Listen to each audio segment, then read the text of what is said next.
Здравствуйте, мои дорогие друзья, с вами снова Лейла, и вы на канале Как-то так у Лейлы. Так, пока быстро положу, что мне нужно, а потом с вами, может быть, пообщаюсь. У меня заказ, я только что приехала, ну, пока накладываю, скажу вам откуда. Приехала я с больницы, мне много вышли в личку, потому что я несколько дней не снимала, но вчера все-таки для вас выпустила что-то, потому что уже действительно очень много девчонок мне начали писать, уже знали, что... Не то, что знали, а чувствовали, что со мной все-таки что-то не то. И вышли на связь со мной. Поэтому, чтобы немножко вы не волновались, я вчера выпустила ролик. Хотя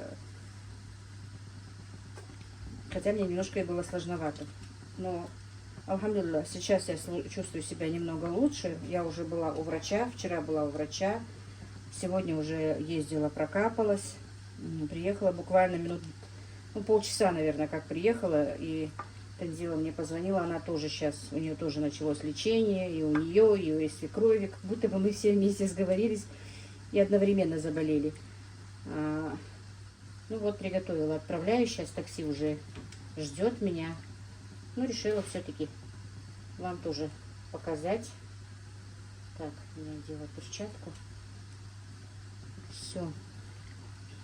Вот такой вот, не знаю точно, скорее всего, в больницу, по-моему, нужно отправить. Куда это? Ну, попросила эта девочка, мама говорит, мне неудобно ей отказывать, а Танзила тоже сейчас в больнице. Поэтому вот так, тефтельки для себя. И у меня пюре к тефтелькам там готовится. Все. Так.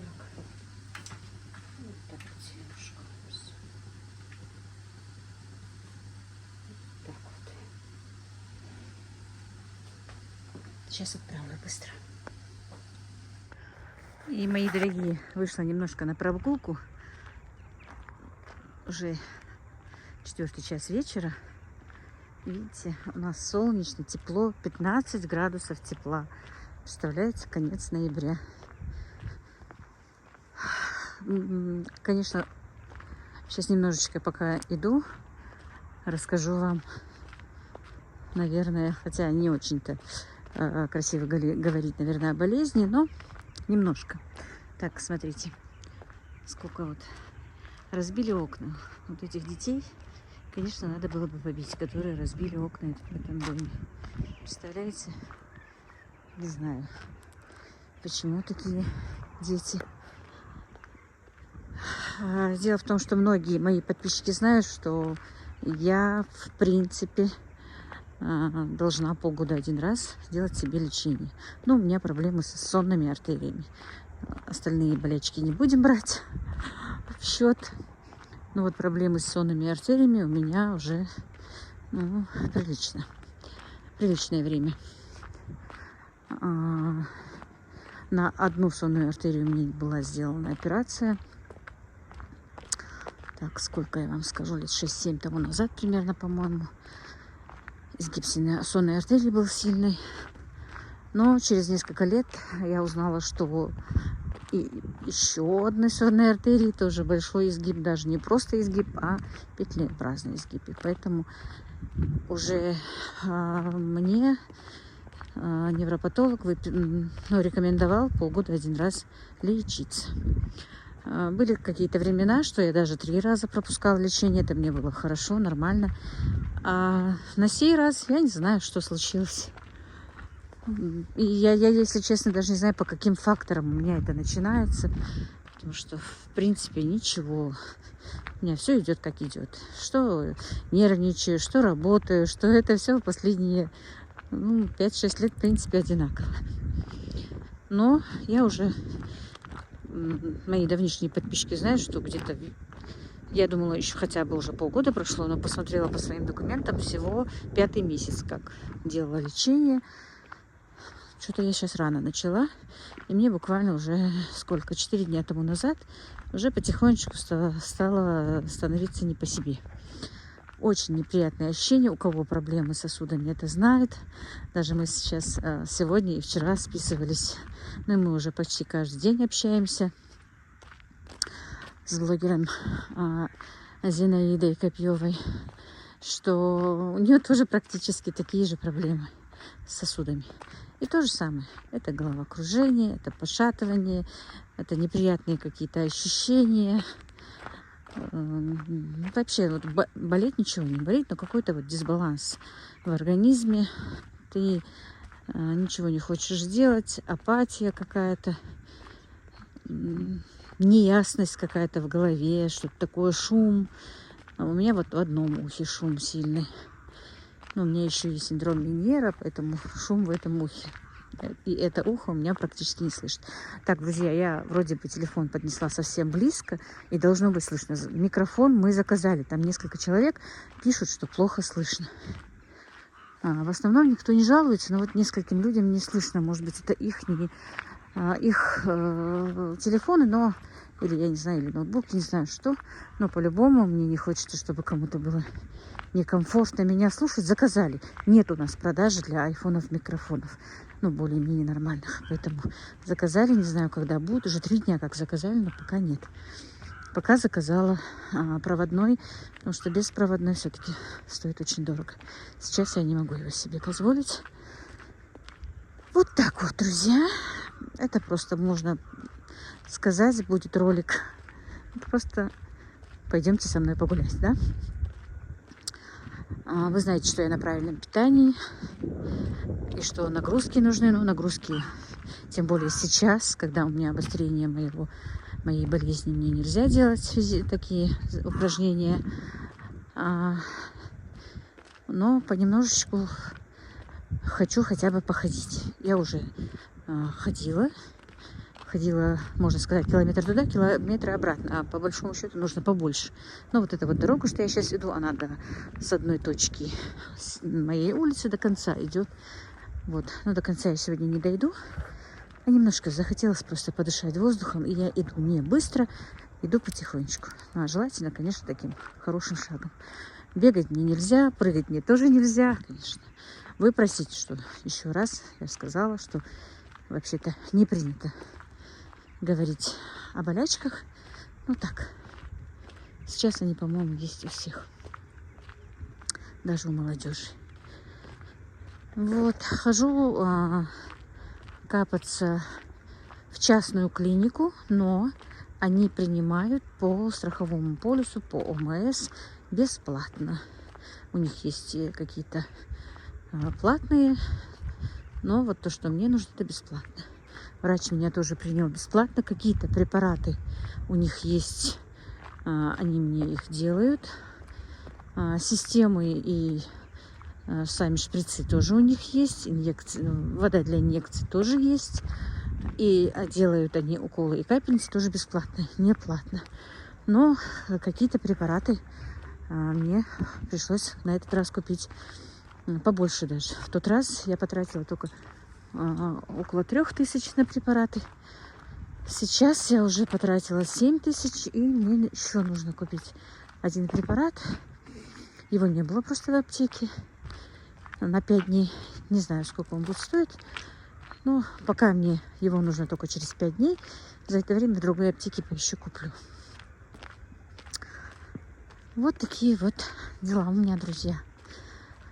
Не знаю, понравится ли вам, что я проговорила о своей болезни. Но сегодня первый, как я сказала, уже у меня первый день капельницы. Утром мне было, можно сказать, даже очень неважно. Вчера вечером тоже.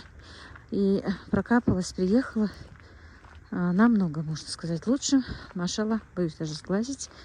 Конечно, с утренним моим состоянием и со вчерашним состоянием шаги, которые делаю я сейчас, я бы никогда в жизни не смогла бы сделать. Вот так вот. Во-первых, когда у меня такое состояние, особенно, я никуда не хожу одна. Что пешком, что на машине. И вы знаете, мы когда, например, я когда не сижу на этом правильном питании, никогда не задумываюсь о том, что можно просто походить. Хоть я и много занята, да, и заказами, и домом, но все равно много времени трачу и на телефон, и в WhatsApp сижу. А за это время, в принципе, можно немножко походить, да. Так что давайте немного. У кого хорошая погода, тем более походим с вами. Потихонечку. Я хоть и иду, но я не иду совсем медленно. Видите, одышка идет. Я так плотно, хорошо пообедала. На обед у меня был чечевичный суп. И 3 хлебца. Вот так вот. И можно было еще какое-то печенье овсяное испечь. Был у меня рецепт. Но я не люблю печенье. Поэтому я просто выпила вместо печенья, выпила стакан чая с сухофруктами, с сушеным яблоком и грушей. Ну, несколько штук, которые я сама в дегидраторе высушила. Вот с ними. Вот так вот, друзья. Сейчас еще чуть-чуть дойду, и мы с вами пойдем домой. Много. Я давно по этой улице не ходила, но даже когда несколько раз уже после того, этой недели была здесь и удивилась, потому что сюда я давным-давно не ходила. Но много новых домов, много строящихся, много построек. Это, конечно, радует, значит, у людей есть достаток, и люди могут строиться. Вот и цыпки выгуливаются. Я думала, сегодня даже будет дождь. И вчера думала, что или дождь, или снег будет, но нет, пронесло. Вот так вот. Очень хорошая такая погода. Я просто в безрукавочке, в летнем платье и безрукавка. Вот такие вот дела, друзья. Ну и скажу, сколько я скинула. Во вторник у нас был отчетный день. Скинула я всего в общем 5 килограмм. За последнюю неделю скинула 900 грамм. Вот если бы мне еще удержать мой вес. Так что будем смотреть. Конечно, хочется и сорваться иногда. Ну, как сорваться? Что-то, когда видишь, готовишь своей семье. Хочется и самой поесть, перекусить. Что-то такое. Немножко себя побаловать, да? Но я начинаю так уже потихонечку начала думать. Так, мы поворачиваемся обратно. Не буду дальше идти. Там стоят мужчины. Пойду дальше. Обратно, вернее. И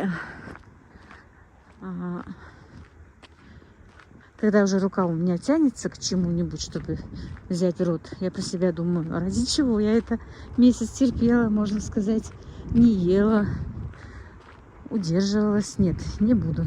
И вот так вот сама себя немного удерживаю.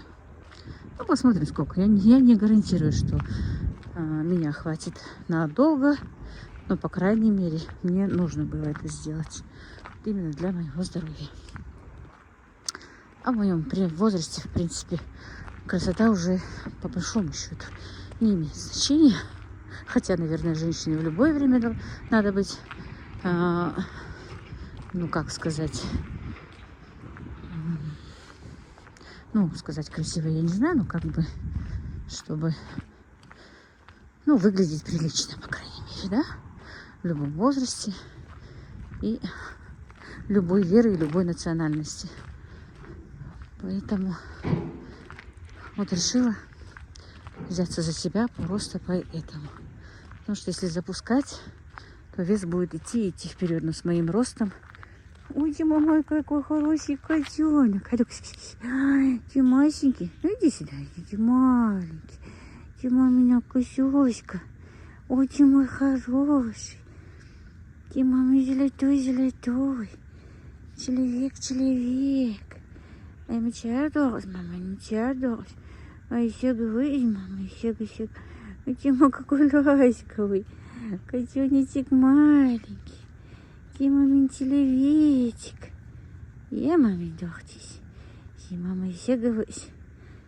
Тёга, здесь. Человек, ось. Ой, ну все. Да, иди, ты, наверное, чей-то. Беги домой. Беги, а то за мной пойдешь, и кто-то будет плакать, как я. Я же потеряла котеночка, к которому привязалась. Отстала. Нет, и бежит. Какой он симпатичный. Все. Я привязалась к этому серенькому моему котенку, который у нас был. Но он так и не вернулся. Скорее всего, его ребятишки забрали. Его, говорят, видели возле магазина. Видимо, они его подобрали у нас во дворе. У двора, вернее. И отпустили возле магазина. Вот. Балуются мальчики так. Конечно, это нехорошо. Все-таки детям много чего нужно объяснять, чтобы они не делали. Вот даже вот эти вот окна. Мне так жалко. И рядом с моим домом, который построен дом, тоже с задней стороны окна разбиты. Тоже мальчики. Но вот они же это знают прекрасно, что это неправильно. Почему они это делают? Отстал котик.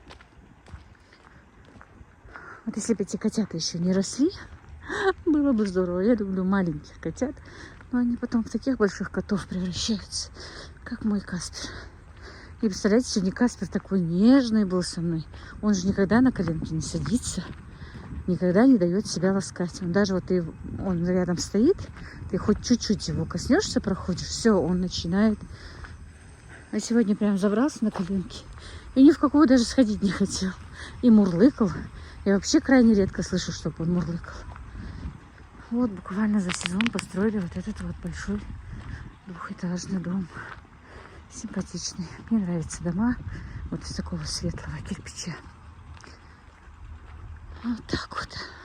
Да, вы скажете, многие говорят, что вот когда я прохаживаюсь, что нет деревьев. Но это все, друзья, новостройки.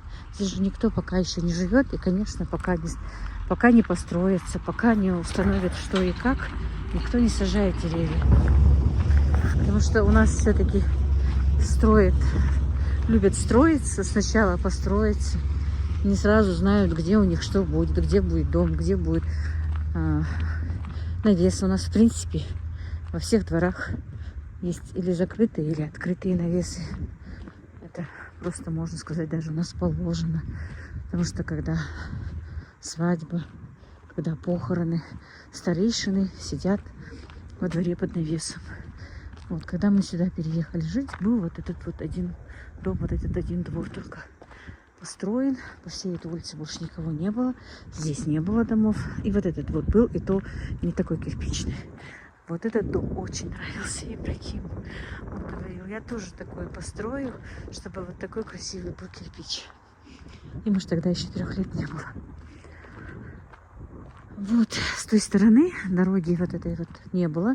Ну, асфальтированной дороги, которая той трассы был просто вот такой же грейдер. И на остановку нам приходилось идти сюда километр, короче говоря, чтобы дойти до остановки. Вот. Вот когда сидишь дома, когда ты говоришь, когда ты не знаешь, что это полезно, думаешь, о, километр, это надо ждать машину. А оказывается, наоборот, не надо было ждать машину. Надо было этот километр шагать пешком и радоваться, что ты можешь ходить пешком. Ну, какие-то вещи приходят только, когда ты взрослеешь и когда с чем-то сталкиваешься. Вот. Сейчас себя просто переселила и пошла на прогулку. Хотя немножко шатает, немножко неприятно. Часа 1,5-2 тому назад мне было намного лучше, видимо, пока действие капельницы было. Ну ничего, за 10 дней действия капельницы, я надеюсь, накопится. И мне опять хотя бы на месяцев 5, 4, 3, но хватит. Ну, мне и говорила врач раньше, что иногда тебе придется и 3 месяца один раз капаться. Ну, что поделать. Я уже благодарна Всевышнему, что хоть эти капельницы помогут и помогают. И благодарна врачам. Я даже сегодня говорила, что бы мы делали, если бы не было этих врачей. Наши говорят, что врачи посланы Всевышним, чтобы помогать людям. И им нужно верить, и им нужно доверять. Ну, конечно, есть некоторые врачи, которые не всегда помогают, но это исключение. Все-таки человеческий фактор тоже никто не исключал. Они же тоже не боги. Они же, ну как сказать, кто его знает, у каждого разный организм, кому-то помогает, кому-то нет. Вот, просто у меня нет закрытой обуви, друзья, нужно какие-то удобные тапки купить, чтобы ходить. Закрытые у меня есть, типа ботинок, но от долгой ходьбы они мне немножко натирают ногу. Нужно чуть-чуть на размер больше что-то купить. И будем мы с вами гулять, пока будет хорошая погода. Вот так вот. Березы. Я уже 3 раза сажала березы у своего двора. Вроде бы 1 раз прижились, но через какое-то время опять зачахли. Сейчас идет подъем. Я живу на подъеме, можно сказать. И немножко, конечно, мне будет трудно. Но ничего. Немножко походила, посмотрим там, сколько там будет шагомер мой показывать. Сколько я нашагала. В реалити. Хорошо, если хорошо ходить, то, конечно, нужно 10 000 шагов. Ну, по дому тоже я хожу. Ну как хожу, что делаю. Но все равно столько я не хожу. Я что и готовлю, в принципе. Конечно, готовлю стоя, не умею сидеть. Вчера даже Зинаиде говорила, что вот леплю пельмени и вареники, а сидеть не могу, не умею. Мне их тоже нужно лепить стоя. Вот потихонечку себя приучиваю сидя лепить вареники, пельмени.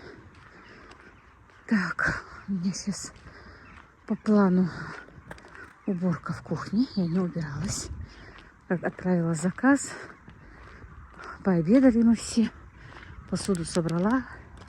Пошла помолилась, посидела. Сейчас вышла прогуляться.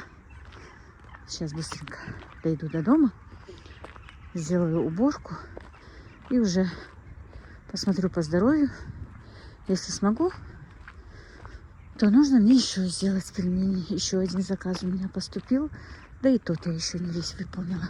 Вчера у меня такое просветление было. Где-то после 8-9 часов вечера. И где-то до 12 я лепила и пельмени, и манты.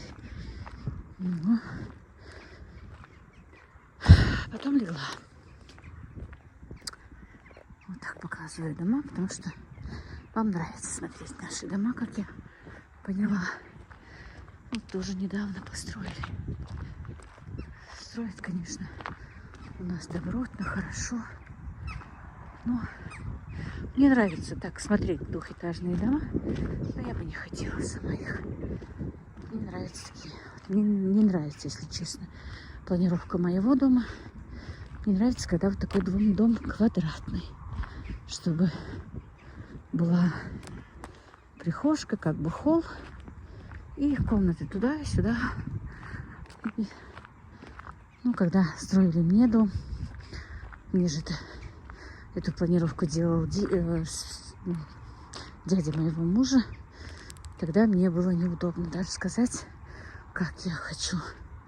Он, правда, спрашивал. Я сказала, делайте, как вы считаете нужным. Но он сказал, что крыша будет обходиться так дешевле. И сделал так. Но, алхамдулилlah, зато есть дом, есть крыша. Есть самое главное. А квадратный захотят мальчики себе построить. Ну все, друзья. Прогулялась я с вами. Поговорила. Вышла на связь. По мере, как я могу, я буду снимать. Но если вдруг меня нет, значит, мне немножко не здоровится. Всех благ вам, друзья. Мира и благоденствия. Мяшда лучше. И не болейте, пожалуйста. Будьте все здоровы.